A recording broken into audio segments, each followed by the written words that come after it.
Salam. Bu videoda Riemann funksiyasının Riemann integralını izah edeceğim. Bir videomda Riemann funksiyasının limitini izah eləmişdim. Həmin faktdan da burada istifadə edeceğim. Önce Riemann funksiyasının ne olduğunu deyək. Deməli, Riemann funksiyası necə bir funksiyadır? Riyazi analizin önemli bir funksiyalarındandır.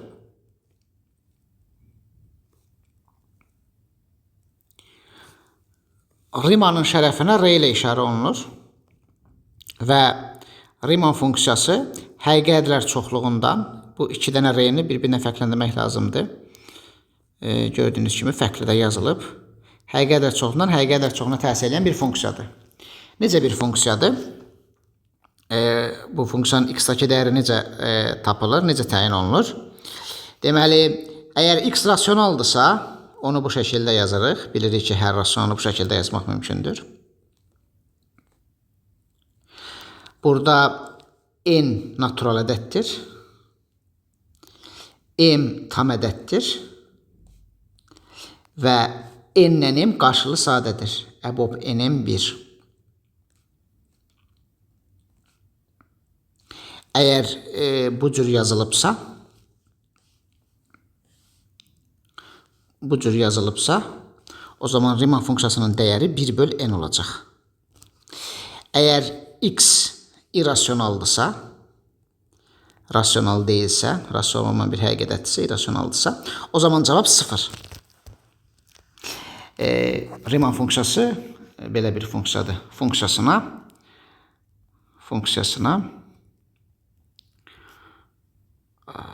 Riemann funksiyası deyilir. Riemann funksiyası deyilir. Bir nümunə ilə izah edeyim. Dəyərlər necə tapılır? Məsələn, deyək ki, bu Riemann funksiyasının 3/5 nöqtəsindəki dəyəri olacaq 1/5 təbii ki. Bu funksiyanın 0,1 nöqtəsindəki dəyəri 0,1'i rasionaldır, belə yazacağıq. O zaman 1/10 olacaq bu. Bu funksiyanın kök 2'dəki dəyəri 0, təbii ki. Kök 2 rasionaldır. Bu funksiyanın pi-dəki dəyəri, pi irrasionaldır, 0. Bu funksiyanın r-dəki dəyəri 0. Rasionallarda da bir dənə də rasional yazacaq. Məsələn, deyək ki, bu funksiyanın 2,7 nöqtəsindəki dəyəri necə tapılacaq? Bunu 27/10 yazacağıq. Təyin olunmaya görə bu 1/10 və s. Yəni, məncə ifadəsi artıq aydındır. Belə bir funksiyaya Riemann funksiyası deyirlər. Çox önəmli bir funksiyadır bu. Çox əks nümunələrdə istifadə olunur. O cür videolar çəkəcəm, göstərəcəm. Yəni, önəmli bir funksiyadır. Bugün bu funksiyanın integralından danışacağım. Bu videonu niyə çəkmək istədim? Biz hər hansı bir funksiyanın Riemann integralından danışdığımız zaman bir çox müəllimlər falan, şagirdlərdən də olur. Elə başa düşürlər ki, sadəcə integral dediyimiz nədir? İbtidai funksiya tapırıq, sonra Newton-Leibniz düsturunu tətbiq edirik. İntegral bundan ibarətdir. Elə bir şey yoxdur. Mən burada göstərəcəm ki, Riemann funksiyasının ibtidai funksiyası yoxdur. Amma Riemann funksiyası istənilən parçada Riemann mənada integrallanacaq. İntegral olacaq. Yəni, bu videonu əsas çəkməyimin məqsədi də o idi. Ona bir nümunə vermək istədim. İbtidai funksiya yoxdur, amma integral var. Bunun üçün belə bir lemmadan istifadə edəcəm. Bu lemmanın isbatını bir videoda vermişəm. Riemann funksiyasının limiti və kəsilməzliyi adlı bir video çəkmişdim. Orada isbat vermişəm buna. İstənilən A nöqtəsində, istənilən A həqiqi ədədi üçün Riemann funksiyasının A'dakı limiti 0'dır. Və buradan bir nəticə çıxar. Əgər A ədədi rasional olsa, Funksiya kəsilən olacaq təbii ki. Rasional nöqtələrdə bu funksiyanın dəyəri sıfırdan fərqlidir gördüyünüz kimi. Və kəsilmədə əslində aradan qaldırıla bilən kəsilmə nöqtəsidir. Birinci növ kəsilmə nöqtəsidir və aradan qaldırıla biləndir. Yəni, belə bir nəticə olur. Riemann funksiyası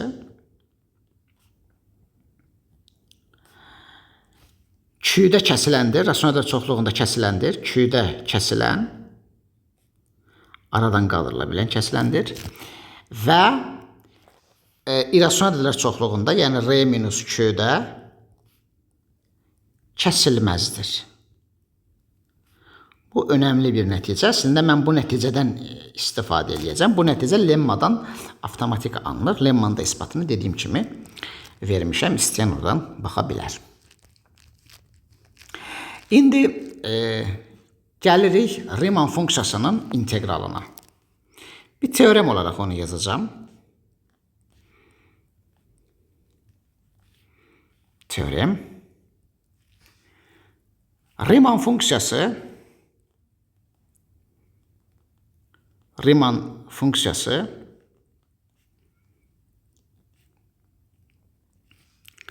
istənilən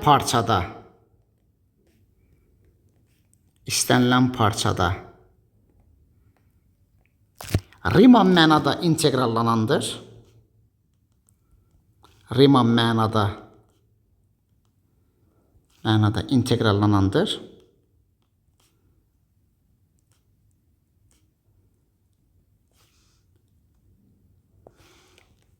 Amma istənilən parçada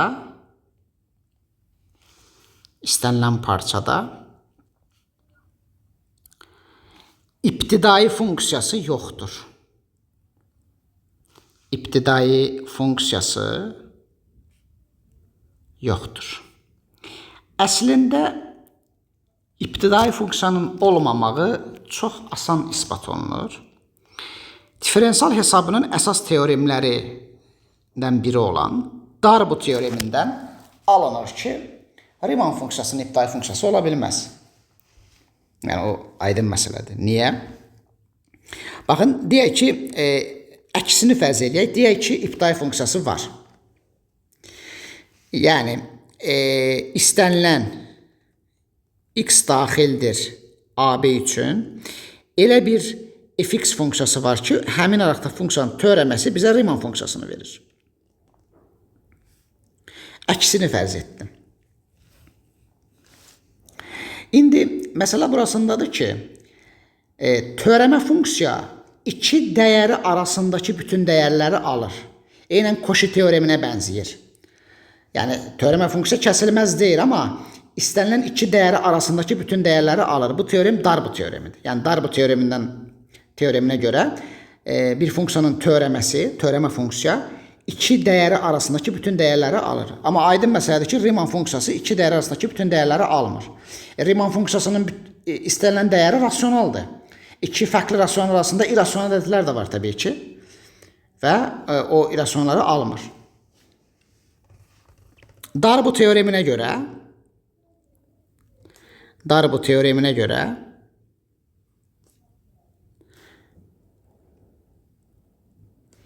Rx Riemann funksiyası istənilən iki fərqli dəyəri arasındakı bütün dəyərləri almalıdır. Törəmə funksiya olduğuna görə. Aslında ki, bütün dəyərləri almalıdır. Dəyərləri almalıdır.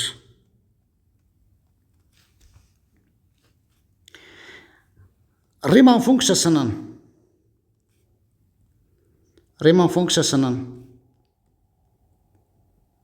dəyərləri rasional ədədlərdir. Ya sıfırdır ya da 1/n-dir. Rasionaldır gördüyünüz kimi. Riemann funksiyasının dəyərləri rasional ədədlərdir. Rasyonal ədədlərdir. Bütün rasyonallar deyil ama, yani Riemann funksiyasının dəyərləri rasyonallar çoxluğunun hamısını vermir. Ama dəyərlər rasyonaldır, onu bilirəm. Mənə o lazımdır sadəcə olaraq. İki fərqli rasyonal ədəd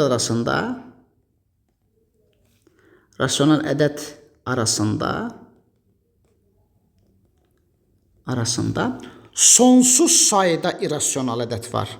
Sonsuz sayda, hətta tam ciddi deyə bilərəm nə qədər sayda. Kontinuum sayda irrasyonal ədəd vardır. İrrasyonal ədəd vardır. Və bu sonsuz sayda irrasyonal ədədin heç birisini almır. Riemann funksiyası irrasyonal dəyərləri almır. Ziddiyyət. Deməli, Riemann funksiyası törəmə funksiyası olanmaz. Yəni, Riemann funksiyası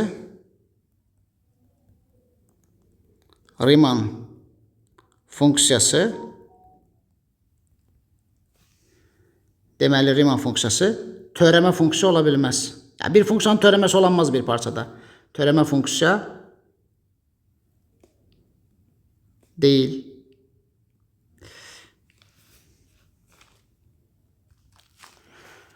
Birinci hissəni ispat etdik. Təbii ki, o çox aydın məsələdir. Darbo teoremindən avtomatik anılır ki, Riemann funksiyasının ibtidai funksiyası olanmaz. Bunu ispat elədik. İndi istənilən parçada integrallandığını göstərək. Bunun üçün həqiqi dəyişənli funksiyalar nəzəriyyəsində keçilən Lebek meyarını tətbiq eləyəcəm. Lebek meyarı nə deyir? Deyir ki, məhdud funksiyanın Riemann mənada integralının olması üçün zəruri və kafi şərt həmin funksiyanın kəsilmə nöqtələrinin Lebek ölçüsünün 0 olmasıdır. Əslində, başqa cür də ispat edə bilərəm. Darbo meyarı ilə də Darbo kriteriyası var. Onunla da ispat eləmək mümkündür ki, istənilən parçalar Riemann mənada integrallanır. Yəni, yuxarı və aşağı Darbo cəmlərinin, yəni məhdud funksiya olacaq. Darbo kriteriyası nə idi? Yuxarı Darbo cəmi minus aşağı Darbo cəmi bölgünün xırdalığı sıfıra gedəndə bunun sıfıra getdiyini ispat etmək mümkündür. Yəni, Riemann funksiyası üçün. Oradan da alanar ki, Riemann funksiyası istənilən parçada Riemann mənada integrallanır. Amma mən daha asan bir kriteriya ilə göstərəcəm. Çünki bunu yazmaq lazımdır. Epsilon delta dilində biraz əziyyət verir, amma mümkündür. İndi Riemann funksiyasının kəsilmə nöqtələri nədir ki? Rasyonallar. Yəni, kəsilmə nöqtələri AB parçası ilə kəsilmə nöqtələri rasyonalın keçişməsidir, budur. Və bu hesabi bir çoxluqdur. Hesabi çoxluğun Lebek ölçüsü də 0-dır. Deməli, burada nə alınır? Alınır ki, Riemann funksiyasının, təbii ki, məhdud bir funksiyadır Riemann funksiyası, onun deməyə ehtiyac yoxdur. Bütün dəyərləri birdən kiçik bərabərdir, məhdud olması aydındır. Hətta bütün həqiqi ox da məhduddur. Riemann funksiyasının kəsilmə nöqtələrinin Lebek ölçüsü 0-dır. Kəsilmə nöqtələrinin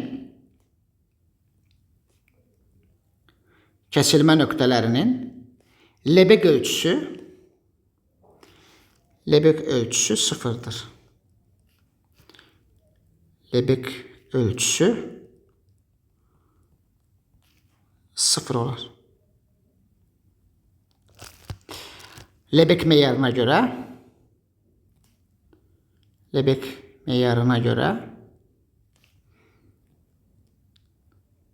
Riemann funksiyası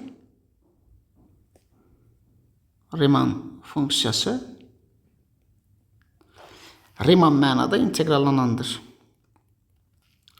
Riemann mənada integrallanandır.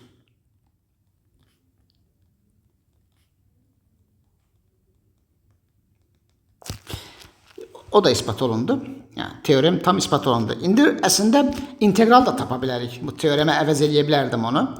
Riemann funksiyasının integralı istənilən parçada 0 olacaq. Onu da yazın bura. Yəni integrallandı və integralda tapa bilərik təbii ki. İntegral A-dan B-yə qədər Rx dx 0 olacaq. 0 olacağı aydındır əslində. Səbəb, Riemann funksiyası sanki hər yerdə 0'dır. Sanki hər yerdə 0'a bərabərdir. Çünki 0 olmadığı nöqtələrin Lebesgue ölçüsü 0 olmadığı nöqtələr rasional nöqtələrdə olanda Lebesgue ölçüsü 0'dır. O zaman integralı da 0 olacaq. Yəni aydın məsələdir ki, Riemann funksiyasının integralı da 0 olacaq. Baxın, bu çox qeyri-adi bir nümunədir. Səbəb, fikir versiniz mi? Riemann funksiyası eynilik kimi 0 deyil bu funksiya. Eynilik kimi 0 olmayan bir funksiyadır. Amma integral 0'dır. Bunu da beləcə ispat etdik. Bir də Facebook səhifəmdə bir məsələ paylaşmışdım. O məsələnin də həllini verin burada. Əslində bundan istifadə edib onu tərtib eləmişdim. Belə bir məsələ paylaşmışdım.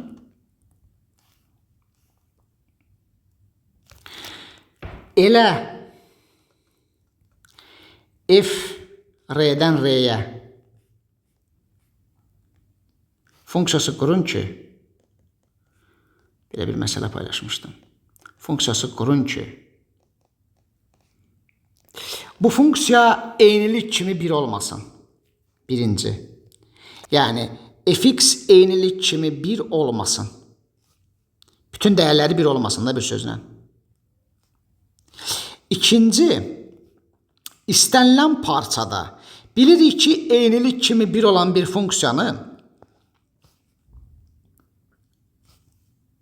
parça üçün eynilik kimi 1 olan bir funksiyanın Riemann integralı parçanın uzunluğudur. Bunu bilirik təbii ki. Yəni əgər funksiya eynilik kimi 1'dirsə, bunun integralı parçanın uzunluğudur. Görəsən bunun tərsi doğrudurmu? Yəni bir funksiyanın Riemann elə bir funksiya varmı ki, eynilik kimi 1 olmasın, amma Riemann integralı parçanın uzunluğu olsun istənilən parçada? Mümkündür. Onu göstərəcəm indi. Mümkündür. Parça üçün belə bir sual paylaşmışdım. İntegral A'dan B'yə fx dx b minus a olsun. Eynilik kimi 1 deyil amma. Yəni, qeyri-adi bir nümunə. Mümkündür təbii ki. Həlli. Baxın. Fx bərabərdir 1 plus Riemann funksiyası yaza bilərik. Bu funksiya eynilik kimi 1 deyil. Yəni, məsələn, deyək ki, f 1 bölü 2, 1 plus r1 bölü 2, r1 bölü 2 ilə 1 bölü 2'dir. O da bizə 3 bölü 2 verəcək, yəni, aydın məsələdir. Amma bu funksiya təbii ki, Riemann mənada integralına olacaq. Çünki 1 integrallandı, rx də integrallandı. 2 integrallanan funksiyanın cəmi də Riemann mənada integralına olacaq. O zaman integralını hesablasaq, ayrı-ayrı integralları hesablaya bilərik. Və bilirik ki, yuxarıda göstərdik ki, Riemann funksiyasının integralı 0'dır istənilən parçada. Bu da b minus a verir. Plus 0, bu da b minus a. Qurduq demək ki, elə bir funksiya mövcuddur. Bunu məsələ olaraq paylaşmışdım. Onda həllini verdim. Bir sözlə, bu videoda əsas demək istədiyim o idi ki, yəni integral sadəcə Newton-Leibniz düsturundan ibarət deyil. Elə funksiyalar ola bilər ki, onların iptai funksiyası olmaz, amma Riemann integralı ola bilər. Yəni, düzdür, bir kəsilməz funksiyanın iptai funksiyası varsa, biz onu Newton-Leibniz düsturundan çox asan hesablaya bilirik. Amma integral sadəcə ondan ibarət deyil. Burada əsas demək istədiyim o idi. Ümid edirəm ki, başa düşüldü. Növbəti videoda görüşərik. Sağ olun.